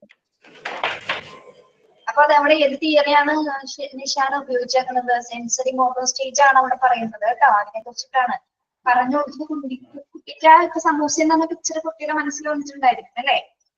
സമൂസനെ കുറിച്ച് മിസ് പഠിപ്പിച്ച എന്താണ്? ട്രയാങ്കിൾ ആണ്. അങ്ങനെ കണക്ട് ചെയ്തിട്ടാണ് അവർ പറയുന്നത്. അല്ലാതെ പെട്ടെന്ന് കമ്പ്യൂട്ടേഴ്സ് ഒന്നല്ല പെട്ടെന്ന് കേൾക്കുമ്പോ എന്താണെന്ന് ചോദിച്ചു ഇപ്പൊ തന്നെ പറയാനായിട്ട്. ആദ്യം ചെറിയ കുട്ടികളാണ് പറയുന്നത്.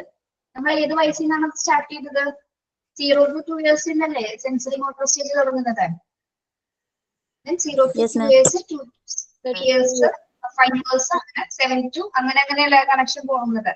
Then 11 and above അങ്ങനെയാണ് ലാസ്റ്റ് സ്റ്റേജ് വരുന്നത്. ഓക്കെ,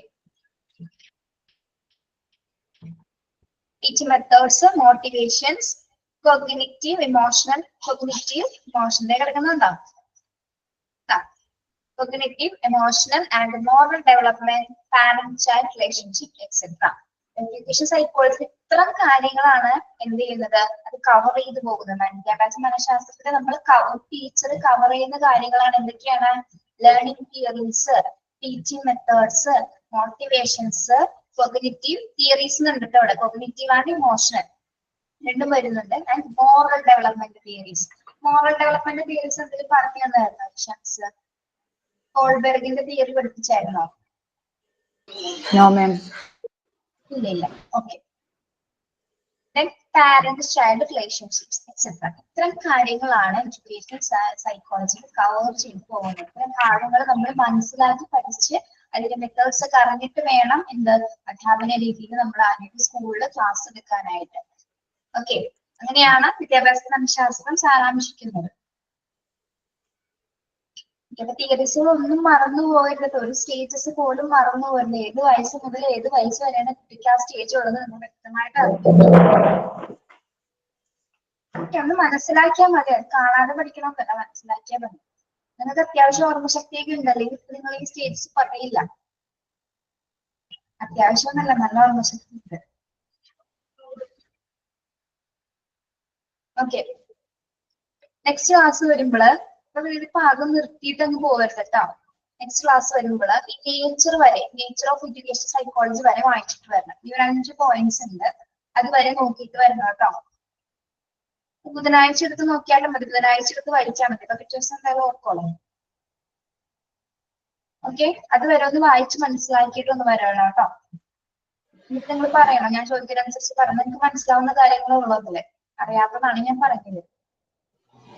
ഓക്കെ, അടുത്ത ക്ലാസ് ആകുമ്പോൾ MCQ ഇട്ടേരും മിസ്സേ. എന്തോ cognitive ഡെവലപ്മെന്റിന്റെ MCQ കിട്ടിയിട്ടില്ലല്ലോ. ഇട്ടിട്ടുണ്ടായിരുന്നോ?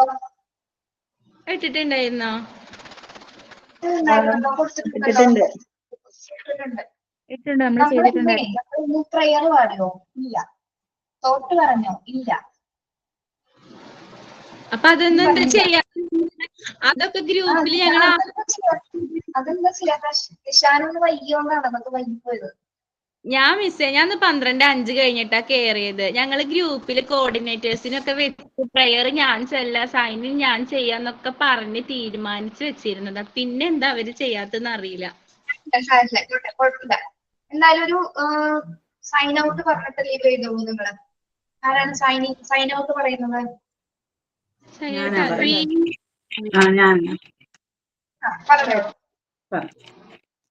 Education is not the learning of facts, but the training of the mind to think. വിദ്യാഭ്യാസം എന്നത് വസ്തുതകൾ പഠിക്കലല്ല, മറിച്ച് ചിന്തിക്കാനുള്ള മനസ്സിന്റെ പരിശീലനമാണ്. Sign out by Veena. Okay, thank you. Thank you, ma'am. Okay, have a nice day. Bye. Thank you, ma'am. മറക്കല്ലേ മിസ്സേ? Defence